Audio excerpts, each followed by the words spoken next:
بسم الله الرحمن الرحیم. السلام علیکم ورحمة الله وبرکاته. بینەران و بیسەران و خۆشەویستانی کەناڵی ئاسمانی پەیام، سەلام و ڕەحمەتی خواتان لێبێ. ئەم کاتەوە هەموو کاتێکتان باش. خۆشحاڵم لە ئەڵقەیەکی نوێی بەرنامەی دوانگەی خەڵک بە دیداریەوەی عزیز و خۆشەویست شاد دەبمەوە. عزیزان و خۆشەویستان، بەرنامەی دوانگەی خەڵک بە درێژایی ڕۆژانی یەکشەمە و چوارشەمە لە هەفتەدا بەردەوامە لەگەڵتان. لەم سەکۆ ئازادەوە قسەی جددی لەسەر ئەو تەوەرانەکەین کە کێشەی خەڵکن بوون بە گرفتی کۆمەڵگە، هەروەها هاوڵاتیان بەدەستیەوە ئەناڵێنن. بۆیە زۆر جار ئەو تەوەرانی کە دیاری ئەکرێن زۆر نزیکن لە معاناتی خەڵکەوە، بەڵکو ئەسڵەن معاناتی خەڵکن، بۆیە قسەیان لەسەرەکەین. هەمیشە کەناڵی پەیام دەست پێشخەر بووە لەوەی کە قسەی جددی لەسەر ئەو تەوەرانە بکە کە تایبەتن بە خەڵک. ئەمڕۆ تەوەرمان کراوەیە، ئێوە بەبێتە شیر و ناوزڕاندن بە سوپاسەوە توانن بەشدار بن لە ڕێگەی ژمارە تەلەفۆنانەی لەسەر شاشەی پەیامە، بەشداریمان لەگەڵ بکەن، یەکەم پەیوەندی وەرەگرم. مام جەوهەر فەرموو. هەموو کاتت باش مام جەوهەر. من دەڵێم 18 ساعت کۆبوونەوە لە ناو پەرلەمان کە مانای نەبوو، باش ئەو هەمە ئەندام پەرلەمانە چ دەکە لە پەرلەمان؟ پەرلەمانە قەپات بکەن، معنای حسابی لە بۆ یەک حزب و یەک سیاسەتمەدار و پەرلەمان و هیچ شتێکی نەکرد. لێرە دوو خاڵی جەوهەری هەیە لێرە، ئەگەر بیکەن با فەرموو سەرکردەکان پێکەوە لەگە مەلایانی ئاینی خانەنشین و بەلافیتەوە بە پێیان بەرەو مەسیب بڕۆن، لە مەسیب پێشداوە لە کاک مەسعودی بکەن تا بێت پێشوازیان لێ بکە. ئایا حەقی کورد و معنای کورد برسێتی و دەربەدەری و بێڕێزی بەرامبەر خەڵکی کوردستانە؟ ئایا بێڕێزی بەرامبەر خوێنی شەهید و ئەنفال و چمێ بارانە؟ ئایا بێڕێزی بەرامبەر پەرلەمانە؟ ئایا بێڕێزی بەرامبەر ئەو سندەی کە بۆ خۆیان خواردیان لە مەجلس حکووم و لە سەرۆکایەتی هەرێم ئێستا کە گوێڕاناگرن لە میلەت؟ ئایا ئەوە ڕەوای حەقە؟ ئەگەر ئەوان بەبەستیانە بەڕاستگۆیانە عەقدی 50 ساڵە ئاشکرا بکەن، ئەگەر لە پێگەرەوە نیان با ئێچێتی بێتە سەرخەت، ئەگەر درێ ناکە با بێ لەگە سەرۆک کۆمارەکەی و سەرۆک فوئاد و هەمویان بابێن کۆڕێکی جەماوەری شار بە شار پێدا بگەرن، بزانن مانای کورد چییە، مانای خوێنی شەهید و ڕاپەڕین و ئەنفال و شۆرشەکان چییە، مانای لە سێدارەدانی پێشەوا قازم شێخ سەعیدی پیران و هەمویان ئەو سەرکردانە چییە؟ با تێ بگەین. ئەگەر ئێمە بە خاوەن خاجادەنێن و ئەو کوردستانە مافی هەمومانە،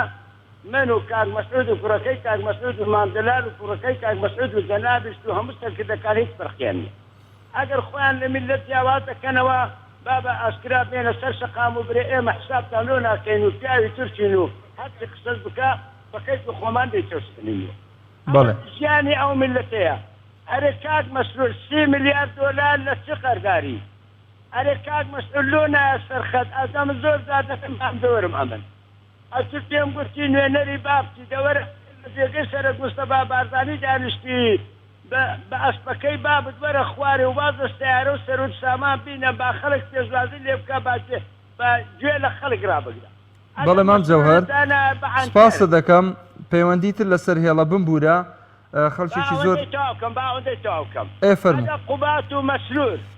ڕاست گۆنە کە سوێندیان بە قورئان خوارد بە سەرۆکاتی دەستای پەرلەمان با بێنە ناو خەڵک دەنا با بڕۆن خوا ئەوانەی ڕسوا کردە ئیشاڵا خوا تۆڵی ئەو میلەتەی وەردەگری، خوا حەقی خوێنی شەهید و ئەنفال و چمیان باران ئەو مستەشار و جاسانەی کە بە خوێنی کورد بوون بە پیا و بە سەرکردەکانەوە ئیشاڵا خوا تۆڵیان لێ دەکات و سپاس خوا حەق. زۆر سپاس، خوا لەگەڵمان جەوهەر. سپاس بۆ پەیوەندەکە. دەچ بەلای کاک محەممەد لە تەکیەوە. کاک محەممەد. السلام عليكم. عليك السلام ورحمة الله وبركاته. برام كاكا شاكر ماجكم بو برنامجكم لخدمتين قربان ابن كاكا. والله من حظك ممكن تورقك كراوشة، حظك ممكن مداخلك كم بما سلكت وراني الرياض وحرمتهم يا بو دكتور كاظم فاروق براسي كأو بيلاوانا بس نابو بيلاوانا بقيت هذا سرجي برلمان وجيكركي أزاني بو أشيب كذا أو بيلاوا برزا بله أو بيلاوانا دوو تاگ بوو هەر تاکەی بخساتە یەکیشانی بخساتە دەمی سەرۆکی پەرلەمانەوەی شتی خساتە دەمی جێگرەکەیەوە واتە پێڵاوەکانی بخنیاتە دەمی هەردووکیانەوە سەرۆکەکەی و جێگرەکەشی باشە دەست خۆش بە کاک محەممەد دەمی ئەوان بەس قادرە پێڵاوی تێ بخنی سپاس دەکەم حەزم لێ نییە تەشیر بکەین و نای کەس بزڕێنین سپاس بۆ تۆ شخوا لەگەڵ بێ سپاس بۆ پەیوەندەکەت چمە لای کاک مەحموود لە دوهۆکەوە سيدي محمود هشام باشي ان شاء الله. السلام عليكم سيدة محمود شلوني باشي احوالك باشا؟ الحمد لله زوج تاعك ما مسا موفق بيجانك من خدمتي هواي كراوه بالك كراوه والله ما مستا بالنسبة ام هربن شالك وانا كان بادلان زور ذكرنا بو فراكسيوني كومال او اهتمام ذاك الهم بشالك وانا كان بداخوة انا او شالكواني اميد بروشكي قرتوا قسم بخوا انا هيج حزبي بحثي وانا كرتوا بقرتني ام كوري والله بداخوة لا كوري والله كذا كبكوري والله قرت بقبض بغي وجه الحق فبداخوة يعني اما زورنا خوشة يان لا تيم موتي يان لا تيم يان لا اگر با قصي حق بتقول بجرتن دوا ف زو نازنم اما لكي مرحلة دشتاقي شوية استا كاك محمود پرسیارێکەکەم لە جەنابەت ئەو چالاکوانانەی دهۆک ئەو سزایی کە بەسەریان سەپێنراوە پێت وایە ئەوان تۆمەتبار بن وەکو هاوڵاتیەک یاخود نا ئەم چالاکوانە تۆمەتبار نین بە قسەی حەق گوتووە ام حديثي پیغمبري صلى الله عليه وسلم افضل الجهاد قول حسن عند السلطان جائر نصيحة كردوه نصيحة نابا فينتشي تقاندوه نابا تجسسي له بولاتي كردوه نا موشي امولاتي دزيوه نا املاك ومملكة كاني امولات دزيوه نا والله بس قسم بخوا لا امشاردو كيف نوت هوانيتن بقصي حقيقته او بصالة جماعتي اسايشي دجرتوا دەست خۆش کاک محمود سپاس دەکەم بۆ پەیوەندەکەت سەرکەوتووبی ئینشاءالله خوای گەورە لە قورئانی پیرۆز دەفەرمێ وەسەیعلەمو الذین ظەلەموا ئەیە منقەلەب یەنقەلیبون ئەوانەی کە زوڵمەکەن کە زۆردارن ڕۆژێک بەسەریاندا دێ چۆن زوڵمەکەیان بەسەردا عەکس دەبێتەوە بۆیە الظلم ظلمات يوم القيامة زوڵمکردن لە دنیا تاریکیە بۆ ڕۆژی قیامەت جا خۆشبەختی بۆ کەسەی کە لە دنیای زوڵم ناکە و توێشوویەک بۆ خۆی بۆ قیامەتی کۆکاتەوە هیوادارین بە زووترین کات ئەو چالاکوانە بە ڕێزانە ئازاد بکرێن دەنگمان لە پاڵ دەنگیانایە بەڕاستی ئەوانە مەزلومن بەڕاستی زوڵمێکی گەوریان لێکراوە ئیشەڵا خوای پەروەردگار ڕەحمیان پێ بکات چمە لای ڕەیان خان لە شاری هەولێرەوە الو بەڵێ ڕەیان خان السلام عليكم وعليكم السلام ورحمة الله وبركاته باش كاك محمود خوا سلامتك خوش شۆڵ تۆ باشی سلامت دي خوش لي اذا كان تورك كراوي والله يومي لك هم يدري فرازت تورك كراوي باش لكاك محمود بەڵێ والله من دموي باس لا كوبنوخي برلماني براستي استا اما يعني ملة درسي لي تشي بارتي شتي اما بعض ناكن وانيا باشا استخدمي كاميرا ملة لسر اوبوزيونا جوانا يعني دقيق بدقيق زومي كاميرا ملة لسر اسلامي كان لغيرنا ويني لاوبوزيون بله او ملتها يعني بش شي زوري تهازي دارة غمدارة قرزدارة دردارة يقرخ نملي يعني برلمان تاركان بيدا خنين لكوبنوي او ملتا بج مينتج لديار او كوبنوي دانشتبو او رخنتون دي آراستي اوبوزيون دكم دا اوبوزيون اوش بيدا خنين لنا كوبنوي حايبه زور قوربو بله يعني پەرلەمانتارەکان پێکەنیون لەناو کۆبوونەوەیە کە میلەت بەش چاویان لە ئۆپۆزسیۆنە ئێستا ئومێدەشان گۆڕان بەسەر حکوومەتی کەت و یەکێتی و پارتیەوە سی سارە هیچ میلەت هیچ هیوایەکی پێیان نەمایە بەس ئەمن لەگەر ئەوەشدا دەست خۆشیەکی زۆر لە بەدریە ئیسماعیل و حەزستار مەزید دەکەم بەڕاستی ئەو دوو پەرلەمانتارە نمونەی پەرلەمانتارن زیرەک دڵسۆز لێهاتوو سەرکەوتوو یعنی بەڕاستی زۆر پیاستەستانن دوو پەرلەمانتارەی کۆمەڵ بەدریە ئیسماعیل و حەزستار مەزید زۆر سەرکەوتوون زۆر دڵسۆزن.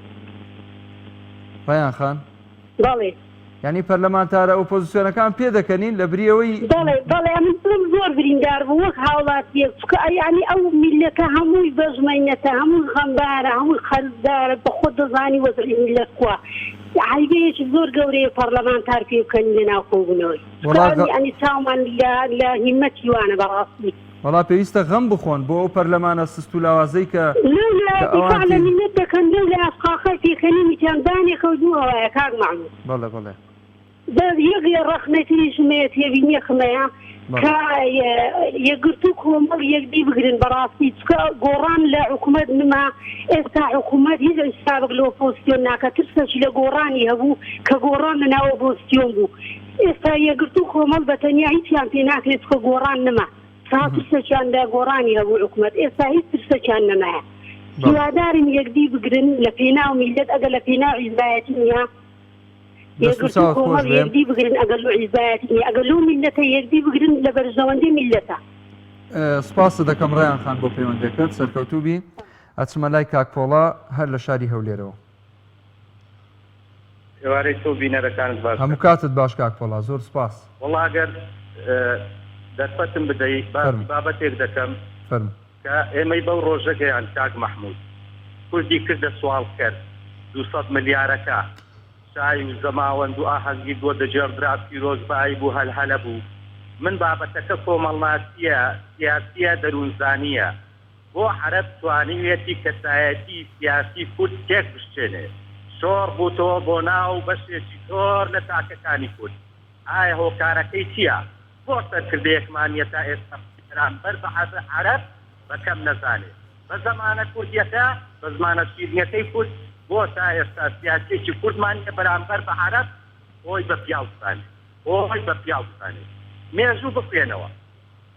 ناگەڕێمەوە 2003 کە اون تەوافی بەستیان کرد کە لاوەی هاڕوونە ڕەشید کە شکۆی کوردیان شکان خاک کوردیان کردە کێشە لەسەر ئێستا بەوەش نەوەستاون ئیرادەیان وا تێکشکاوە کوتە و کۆڵان شارەکانی کوردستان تحریف دەکەن بۆ چونکە عەرەبیان پێیان لە خۆیان پیاوترە پێیان لە خۆیان مقەدەسترە بابەتێک هەیە لێرەدا بەداخەوە ئاینی ئیسلام و عەرەبیان پێکتر کردو هەندێک کەس کە دەقە ئاینیەکان نازانن زمانی عەرەبی نازانن وایە ئەوانەس موسڵمانن یەخۆ پێغەمبەر درودی خوای لەسەر بێ فەرموویەتی المسلم من سلم المسلمون من لسانی وەیەتی ئێوانە عەرەبن کێ لە دەست زمانی عەرەب تەئمین بۆ ئەگەر موسڵمانن ئێخوای گەورە لە قورئانی پیرۆز لە سوورەتی تۆبە لە ئایەتی 96 زۆر بەڕوونی بە ئێمە هەموو نەتەوەکانی گوتووە الأعراب أشد كفرا ونفاقا لقد شيء لقد راكاني لقد ويتي كركوكي مني تو سرقراني منو شنغاني تاجي كدوا كيف هذا كيف تاجي كود دفع آسك عزة نفسي هذه وقف خبر دبارة فرمويتي رحم الله امرئ عرف قدر نفسه جوانا كاني كود بوصل كردي كود حتى عزة نفسناك إبو عامو زي صدام ودينن هو تقول نما وكاس محمود تعريف نتريه جواني عيني تنجانية هاي عرب إسلامية نخير عرب كما دم لدى زماني تأمين نبوه حاشا للنسايدي بناحي بون آدم وإلى حويزة رادية لتكسير تخاص باو حويزة قمال عربي يتشبه نبوه كاس محمود دوبرو لبتيركان بفرسا يكمال عربي لنبوه لثلاثين وسطكان الخيلة عبيدي هاتن تساوي ايه هو كردكان هنده تساوي كبول إلى دين أو كان تستابو دالتي عربكان يانداد وإلى آلاني شيء هميان لهولي مركز حيوان دول الروس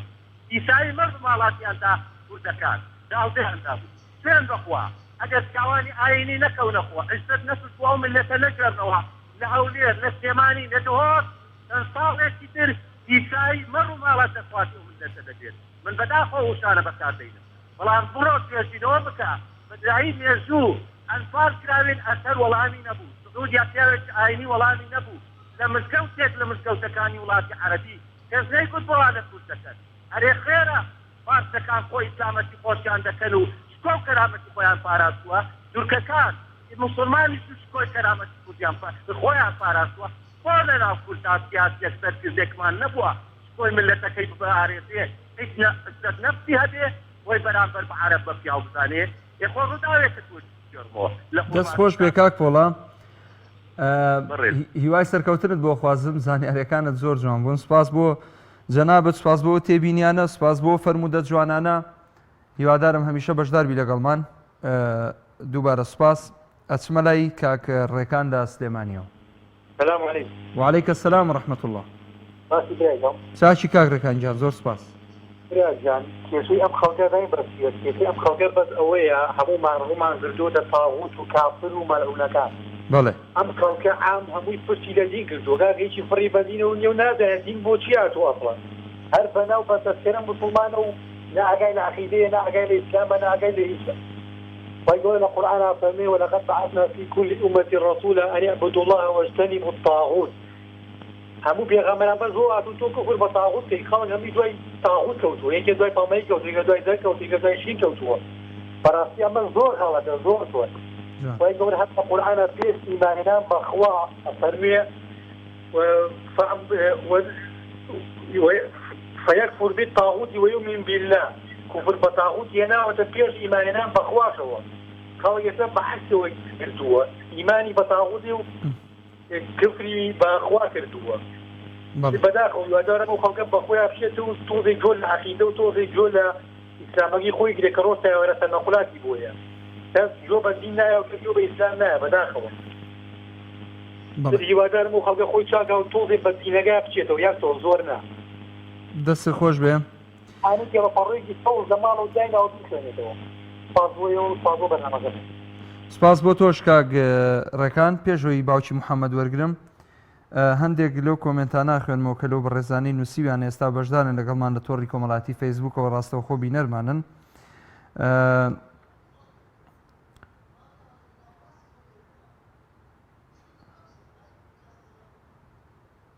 کاک زیرەک ئازاد نووسیوێتی چی ماوە بێڵێن خودای گەورە لە ناویان بەرێت ئینشاءالله هاوار عەبدوڵڵا نووسیوێتی بۆچی یەکگرتوو کۆمەڵ و نەوەی نوێ پاشەکشێ ناکەن لە حکوومەت گەر ئەزانن قسەیان ناڕوە لە حکوومەت ناتوانن موچەی تەواو بۆ خەڵک بگەڕێنەوە خەڵکی هەژار ئومێدیان بەو سیانە هەیە وەکو تەنها ڕاستکردنەوەیەک کۆمەڵ و یەکگرتوو نەوەی نوێ ئەو سەلانە هیچیان لە حکوومەت نین ڕەنگە مەبەستەکەی جەنابیش زیاترەوە بۆ لە پەرلەمان ناکشێنەوە پێم وابێ ئەوەیە زیاتر مەبەستەکەت کاک هاوار عەبدوڵڵا نازام هەوارە یان هاوارە وەڵحاصڵ ئەوە ئاوها کاک ئیمران ئەمیر هیوای سەرکەوتنمان بۆ خوازێ دەستخۆشیمان لێکا سوپاسیەکەین چاوی ماچەکەین کاک ئیمرانی بەڕێز پەیامنێری عەزیزی کەناڵی ئاسمانی پەیام لە شاری هەولێر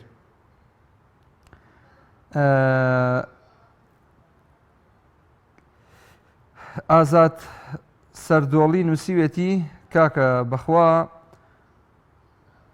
ئەوانە تاوانبارین حکوومەت تاوانبارە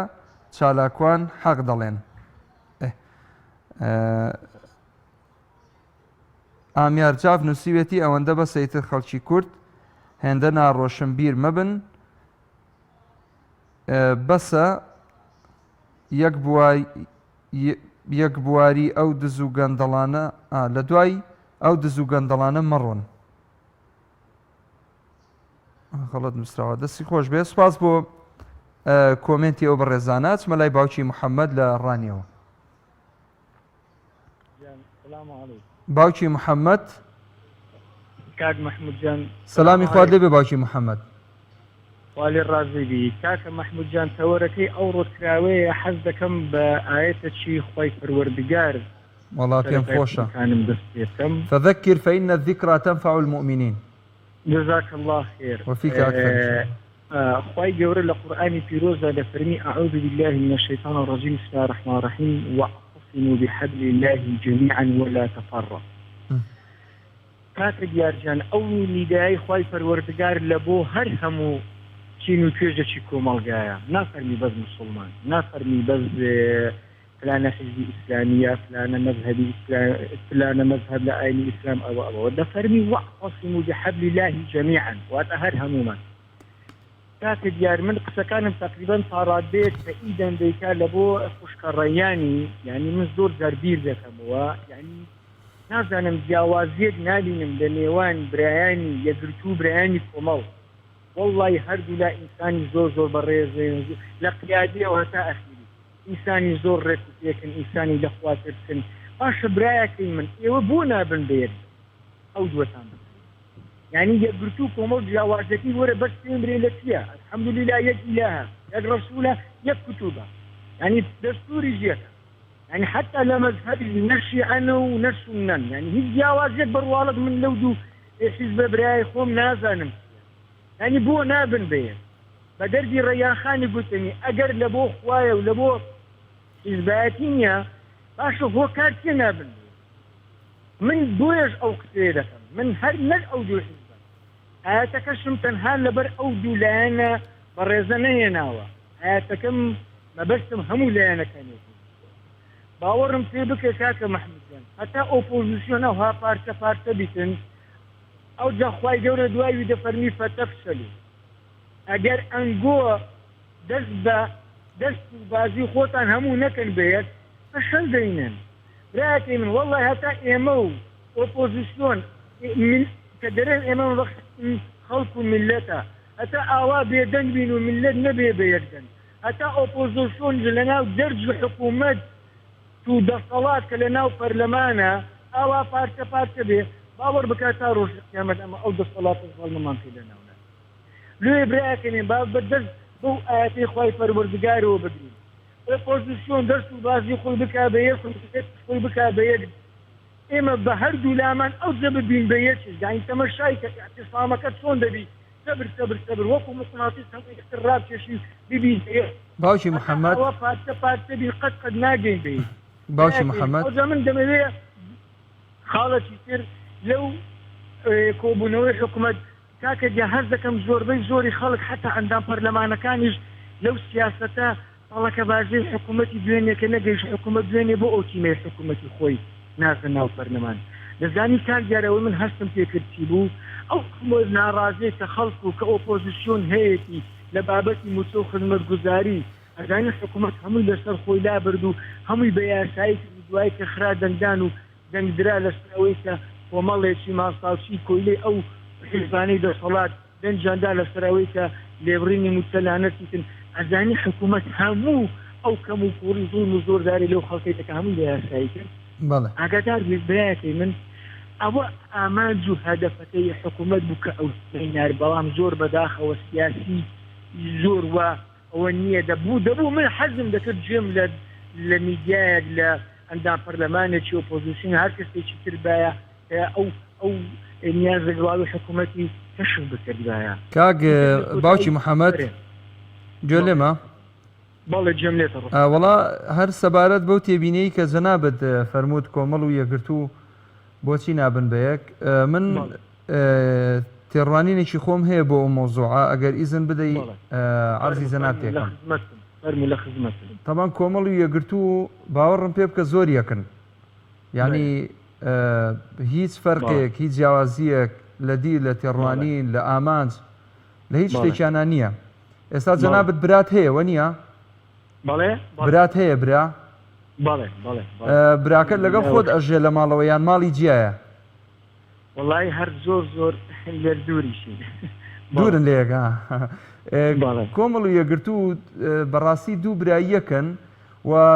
یەک ئامانجە یەک مەبەستە یەک هەدەفە بەڵام ئیدی هەر ئەوە نێ ماڵیان جیایە چۆن ئێستا بۆ نەخۆت و ئەو برایەت ماڵتان جیایە ئەو لە گەڕێکێکە تۆ لە گەڕێکێکی بەڵام دوجار هەمویان ئەگەڕێنەوە ژێر یەک چەتر ئەویش چەتری ئیسلامە ئەو باوکەی کە ئەم بۆ نمونە ئەم دوو حیزبە ئیسلامیە بەڕێوابە بەڕاستی پرەنسیپی مەبادی ئیسلامە قورئان و سونەتە هەموو ئەو ڕێکارە جوانانەیە کە لە دینی پیرۆزی ئیسلام فێری بووین ڕەنگە لە ڕووی سیاسەتەوە هەندێک تێبینی هەبێ بۆ نمونە یەک وەڵامی کورتت بدەمەوە یارجان کاکە محمودجان کاکە محمودجان بە تەسەوری من لەگەر ڕێزی بێپایانم لە ئەرز هەتا ئاسمان بۆ جەنابێت بەس بڕوا کە ئەوە پاساوی سیاسیە ئەوە پاساوی سیاسیە یەک یعنی ڕێگە پێدانی شەرعی و قورئانی و سنەتین پێ بدە کە ئەو شتە ڕاست بیکەن برایەکی من خۆی گەورە بە نەستی ئاەت ڕەفزی ئەو تەفرەقەیە دەکات ڕەفزی ئەو دیابوونەوەیە دەکات ئەوە پاساوە ئەوە عوزرە لەناوەرە یەک ڕێگە پێدانی قورئان و سنە و تابعینم لە بۆ بینە کە شتێکی ئاوا جائز بیکن کە ئێوە خواتان یەک بوو پێغەمبەرتان یەک بوو عەلەیهی سەلام قورئان و دەستورتان یەک بوو دوو حزب یعنی چی من 1001 ئێستا دەتوانم استفادە و سوودت لەوە لە بۆ باز بکەم کە ئەو دۆ ببن بە یەک بەس تۆ یەک سوودم نۆبینە کە ئەوانە دوو ناو و دوو حزب یانێ سوودەکەی ئەوەیە ڕایەکەم هێستاگەر ئەو دۆ ببن بە یەک چیمە قەراتەیە هەمووی دوو دەبی بە یەک چوار دەبێ بە دوو دەزانیت چ مەساریفە چەند کەم دەبێتەوە دەزانیت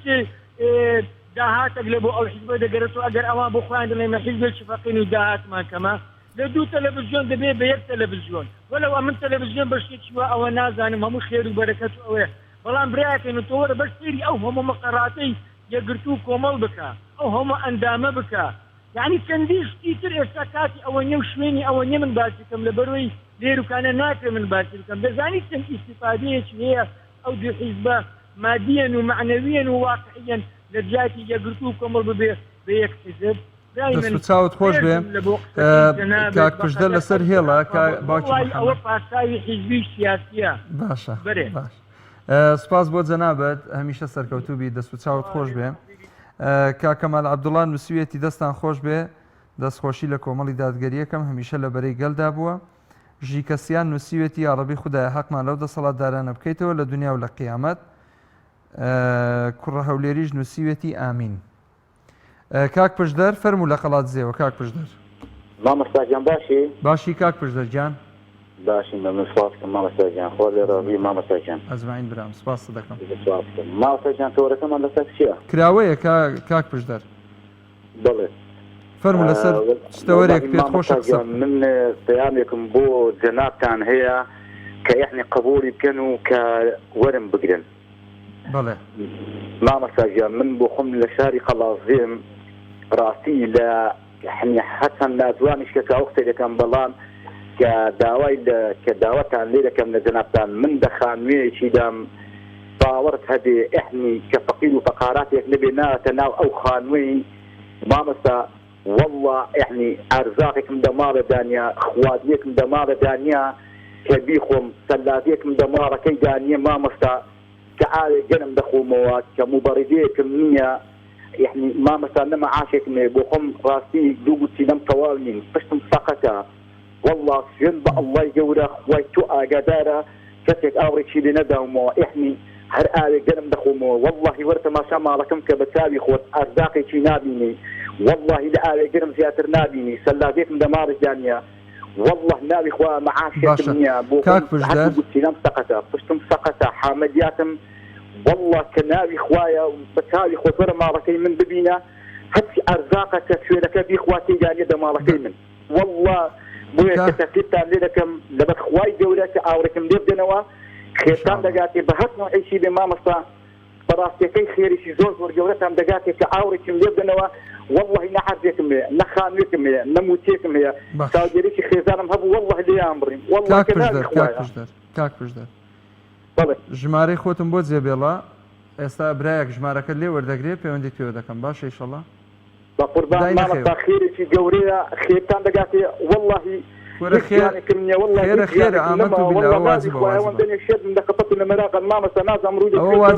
ئەوە واجبی سەرشانی خۆمانە ئێمە نانا تۆ با نەگاتە ئەوە تخوا من با هین نەبین لی گەڕێ زۆر باشە ئینشەڵڵا بەس ژمارە تەلەفۆنت جێبێڵە دایمەخە کاک دابان ژمارە تەلەفۆن لە کاک پشدەر وەربگرە پەیوەندیت پێواکەم کاک پشدەرجان پەیوەندیت پێواکەم براکەم ئەچمە لای کاک محەممەد لە کەلارەوە السلام عليكم وعليكم السلام ورحمة الله وبركاته شلوني مامۆستا جان باشی شلونی کاک محەممەد جان من باشم الحمد لله مامۆستا جان والله من بە کەرهاتێکی خۆمت بۆ باس دەکەم لەسەر حکومەتە. بەڵێ من وەختی خۆی لە زندان بووین جەماعەتێکی زۆر بووین. هەر ڕۆژێ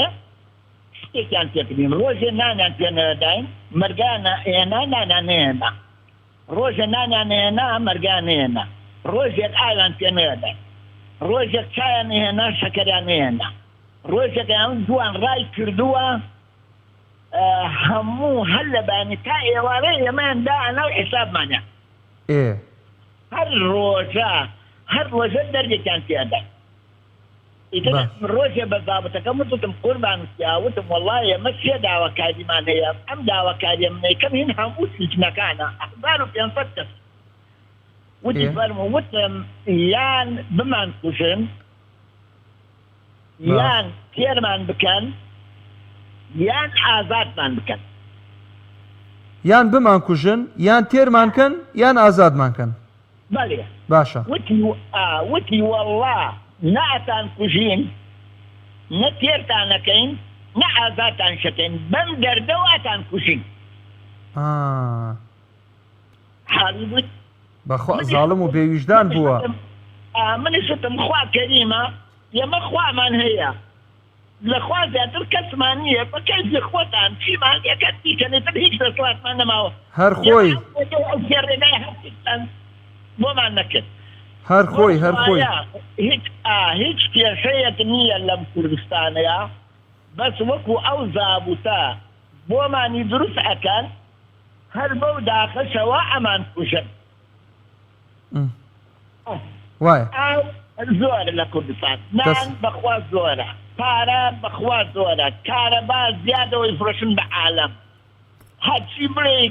هەیە لە کوردستانە بەس وەکو ئەو سجنمانیان کردۆ بە تەعەزیبەوە ئەمان کوژن. سکاتمان لای خوایە لا حول ولا قوة إلا بالله العلي العظيم. ونعم بالله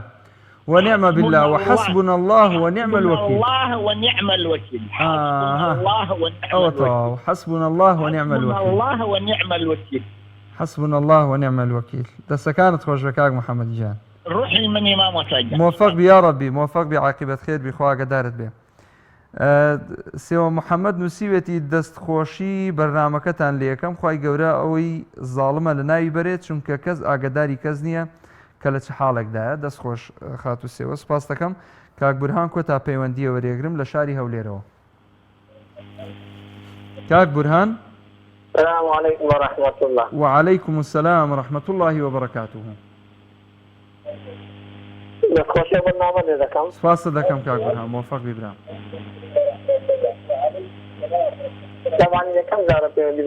وەڵا خۆشحاڵم گەورەت کردم سپاس دەکەم ئەگەر لە تەلەفۆنەوە گوێم لێ بگری باشتر ینی سەوتی تەلەڤیزیۆنەکە بێدەنکە تەنها لە تەلەفۆنەوە گوێم لێ بگرە بە سپاسەوە. دەستەکە ئەم خۆش بۆ قسە جوانانە بۆ بەرنامە جوانەی بەڕاستی جێگای دەستخۆشیە ئەو بەرنامە جوانەدانا خۆشدام کەناڵەکان هاش وەکوت و ئەو بەرنامێکی هایاندا بدابایە بەڵام مەعەلەسەف هەر خەریکی ئەولا دزی بەس الحەمدوللا ئێوە بەڕاستی کەناڵێکی زۆر زۆر بەڕێزی و جوان و شتەکان بەڕاستی بە خەڵک ڕادەگەینن خۆزگە هەموو کەسێک وابێ بەڵام مەعەلەسەف